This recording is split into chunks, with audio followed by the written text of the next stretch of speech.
سب سے پہلے سلام کرو، پھر لوگوں سے کلام کرو، عادت سب کی بن جائے، اتنا سلام کو عام کرو، سنت کا ہم کام کریں، دین نبی کو عام کریں، ورد زباں ہو میرے خدا، لا الہ الا اللہ، یا رب ہم کو نیک بنا۔ اللہ کا ایک بندہ تھا، وہ بازار سے گزر رہا تھا، بلکہ اس کی رحمتیں بہانے ڈھونڈتی ہیں، ذرا دیکھیے منظر۔ تو اس نے دیکھا ایک شرابی ہے، وہ گندی نالی پہ گرا ہوا ہے اور گندے پانی سے اس کا منہ گندا ہو رہا ہے۔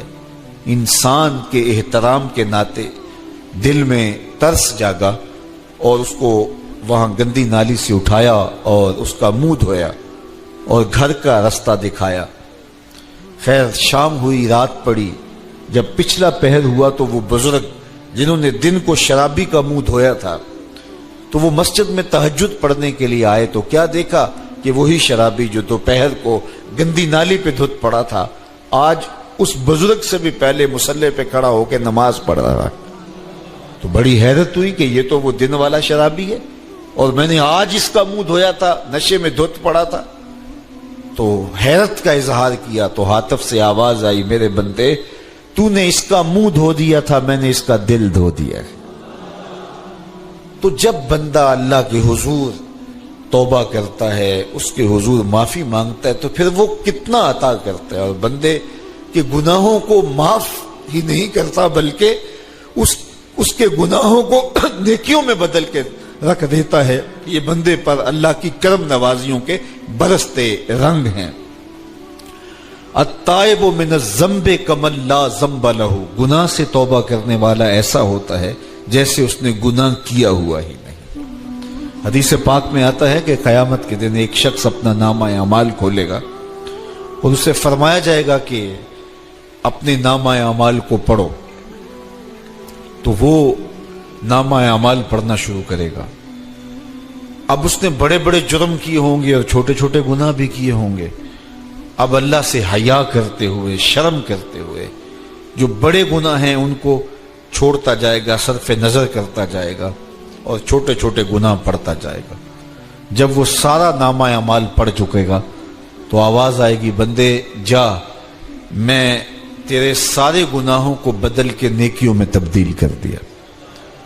تو وہ کہے گا، اے اللہ ابھی تو میرے بڑے بڑے گناہ رہتے تھے جو میں نے ابھی پڑھے ہی نہیں۔ تو جب یہ بات اللہ کے محبوب نے ارشاد فرمائی تو حضور اتنا مسکرائے کہ صحابہ کو حضور کی داڑھیں نظر آنے لگی۔ پہلے وہ کہہ رہا ہے کہ چھوٹے چھوٹے گناہ پڑھتے اور بڑے چھوڑتا چلا جاتا ہے، اور جب یہ اسے پتا چلا کہ ان گناہوں کو بدل کے نیکیوں میں تبدیل کر دیا جائے گا تو وہ کہتا ہے ابھی تو بڑے بڑے گناہ میرے رہتے تھے۔ تو اللہ کی یہ کرم نوازیوں کے رنگ ہے کہ وہ گناہوں کو بدل کے نیکیوں میں تبدیل کر دیتا ہے، اور بندہ جتنا بڑا گناہ گار تھا جب سچے دل سے اس کے حضور توبہ کرنے کے لیے حاضر ہوتا ہے تو پھر اتنا ہی بڑا نیکوکار بن جاتا ہے۔ سیدنا عمر فاروق رضی اللہ تعالی عنہ کا زمانہ تھا، اور آپ جانتے ہیں وہ ہاتھ میں درہ رکھتے تھے اور گلیوں میں گشت کیا کرتے تھے رات کو۔ دن کو بھی آپ دیکھتے تو ایک شرابی تھا جو ہاتھ میں شراب کی بوتل لیے آ رہا تھا، اچانک گلی کا موڑ کاٹا تو آگے حضرت عمر آ رہے تھے، ایک دم ڈر گیا اور دل ہی دل میں کہا، اے اللہ حضرت عمر کے قہر سے بچا لے، ساری زندگی شراب نہیں پیوں گا۔ سچی توبہ کر دی اور جلدی سے وہ شراب کی بوتل بغل میں دبا لی۔ اتنے میں حضرت عمر بھی سر پہ پہنچ گئے اور کڑک کے کہا، گرج کے کہا کہ یہ تیرے پاس کیا ہے؟ تو تھی تو شراب۔ اب ڈرتے ہوئے اس نے کہا، حضور یہ سرکہ ہے۔ تو حضرت عمر فرمایا، نکالو۔ اب وہ تھر تھر کانپ رہے اور بغل سے وہ شراب کی بوتل نکالی۔ جب نکالا تو وہ شراب نہیں تھی، سرکہ بن چکا تھا۔ تو جو اللہ شراب کو سرکے میں بدل دینے پہ قادر ہے، وہ گناہوں کو نیکیوں میں بدل دیتا ہے۔ تو یہ ایک صورت دکھائی کہ دیکھو یہ شراب کو سرکے میں تبدیل کر دیا، تمہارے گناہ بھی نیکیوں میں تبدیل کر دیں گے۔ تم آؤ تو صحیح اس کی چوکھٹ پہ، تم ہاتھ تو پھیلاؤ۔ حضرت داتا گنج بخش علی حجویری علیہ رحمہ کشف المعجوب کے اندر لکھتے ہیں کہ جو فرمایا گیا کہ جس نے توبہ کی اللہ نے اس کی مغفرت کر دی، تو ایک بزرگ کا قول نقل کیا کہ جس کو اللہ نے بخشنا تھا اللہ نے اس کو توبہ کی توفیق دے دی، اس کو بلایا ہی اسے ہے جس نے مغفرت کرنی تھی۔ تو توبہ کی توفیق کا نصیب ہو جانا یہ اللہ کی خاص رحمتیں ہیں، اور توبہ کرنے والا اللہ کی خاص رحمتیں پاتا ہے۔ توبہ کرنے والا جب اس کے حضور حاضر ہوتا ہے تو اللہ تعالیٰ اس پہ بہت خوش ہوتا ہے۔ اللہ کے محبوب علیہ السلام نے باقاعدہ ایک مثال سے یہ حقیقت سمجھائی کہ توبہ کرنے والے کے لیے اللہ کی خوشی کا عالم کیا ہوتا ہے، اللہ کیسے خوش ہوتا ہے توبہ کرنے والے پر۔ تو حضور نے ارشاد فرمایا ایک بندہ لمبا سفر کر کے اور صحرا کے اندر ایک لمبے سفر پہ تھا، تو راستے کے اندر اس نے چند لمحوں کے لیے سستانے کے لیے، دوپہر کاٹنے کے لیے ایک درخت کے ساتھ اپنا جانور باندھا اور خود سو گیا۔ اس کا خیال تھا چند لمحوں کے لیے آنکھوں کی نیند نکالوں گا اور آگے بڑھ جاؤں گا، اس لیے اس نے سامان بھی سواری اونٹ کے اوپر جو لدا ہوا سامان تھا، اس میں کھانا تھا، پینا تھا، دیگر ضروریات کی چیزیں تھی، تو وہ بھی نہیں اتارا، کجاوے پر ہی پڑا رہا کہ چند لمحوں کے لیے میں نے کمر سیدھی کرنی اور آگے چلے جانا ہے۔ تو تھوڑی دیر کے بعد اس کی آنکھ کھلی تو کیا دیکھتا ہے کہ اونٹ ماں ساز و سامان کے غائب ہے۔ تو صحرا میں اونٹ کا گم جانا زندگی گم جانے کے مترادف ہے۔ تا حد نظر نہ کوئی آبادی، نہ کوئی انسانی وجود، تو پھر زندگی نہیں موت کے منہ میں اپنے آپ کو دھکیل لینا ہے جنگل میں اگر آپ کے پاس کچھ باقی نہیں بچتا ہے۔ تو اس نے دیکھا کہ سواری غائب ہے، سواری غائب ہے تو اس کے اوپر جو سامان تھا وہ بھی غائب ہے، تو وہ دائیں بائیں بھاگا دوڑا اس خیال سے کہ میں جو ہے وہ اپنی سواری کو تلاش کر لوں، لیکن سواری نہیں مل پائی۔ تو پھر وہ دوبارہ آیا اور اسی جگہ بیٹھ گیا، اب موت کا انتظار کرنے لگا۔ چونکہ صحرا میں سواری گم گئی اور میلوں تک انسانی آبادی ہی نہیں ہے، تو وہی پیاس سے ہلکان ہوا، بے چین ہوا، وہاں درخت کے ساتھ ٹیک لگا کے موت کا منتظر ہو کے بیٹھ جاتا ہے، اور یوں بیٹھے بیٹھے اس کی آنکھ لگ جاتی ہے۔ اچانک اس کی آنکھ کھلتی ہے تو کیا دیکھتا ہے کہ اونٹ ماں ساز و سامان کے پاس کھڑا ہے۔ تو اونٹ کا ملنا زندگی مل جانا تھا، تو وہ اتنا خوش ہوا، اتنا خوش ہوا کہ خوشی سے اس کی زبان بل کھا گئی۔ وہ کیا کسی نے کہا نا کہ جب بھی تیری قربت کے امکان نظر آئے ہم اتنے خوش ہوئے کہ پریشان نظر آئے۔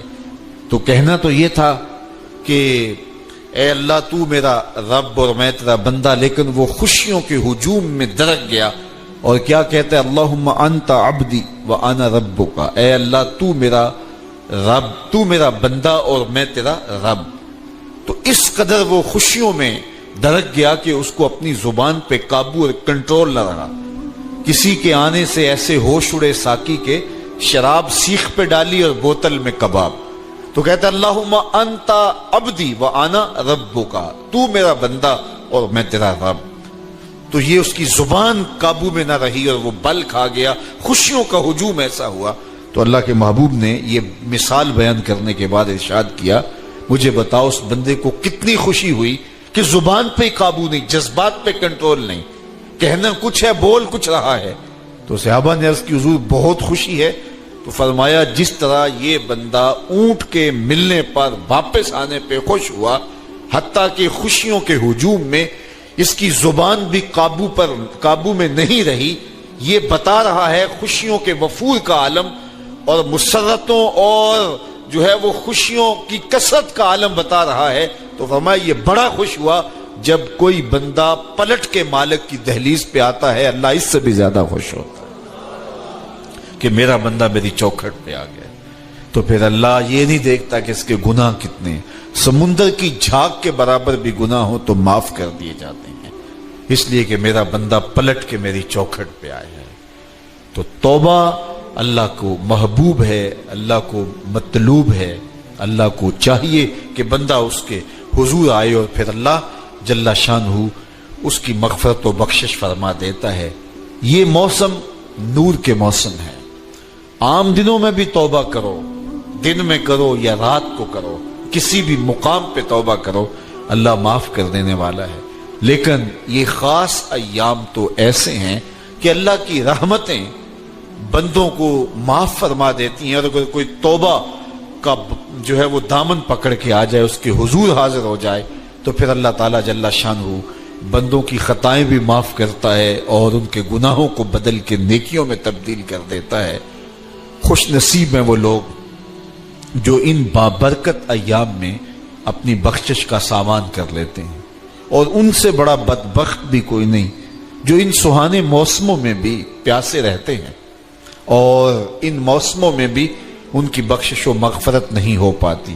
رت سہانی ہو، موسم اچھا ہو، تو مجھے بتاؤ کہ جو اس موسم میں بھی اپنے آپ کو محروم رکھے تو اس سے بڑی بد نصیبی کیا ہوگی. اللہ کے محبوب علیہ السلام نے منبر کی تینوں سیڑھیوں پہ قدم رکھتے ہوئے آمین آمین پکارا، تو حضور علیہ السلام سے عرض کیا گیا یا رسول اللہ صلی اللہ علیہ وسلم، ہر سیڑھی پہ قدم رکھتے ہوئے آپ نے آمین کہا، تو آپ نے کس بات پہ آمین کہا؟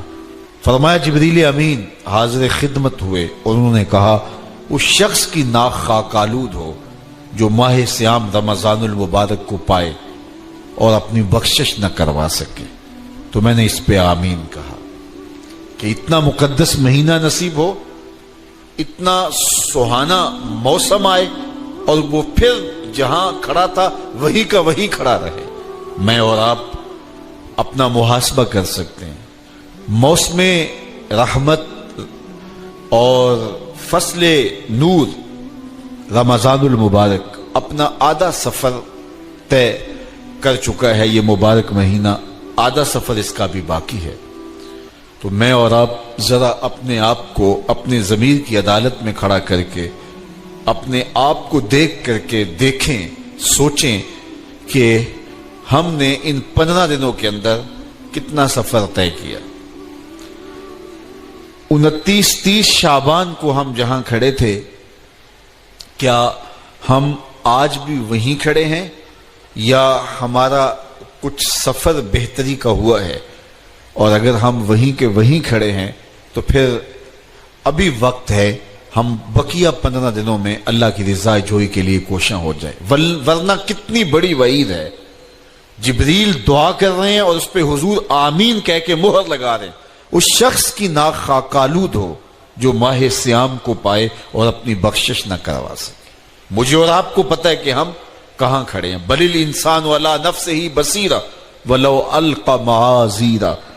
انسان خود اپنے آپ کو جانتا ہے کہ میں کہاں کھڑا ہوں، وہ اپنے آپ کو خود دیکھتا ہے.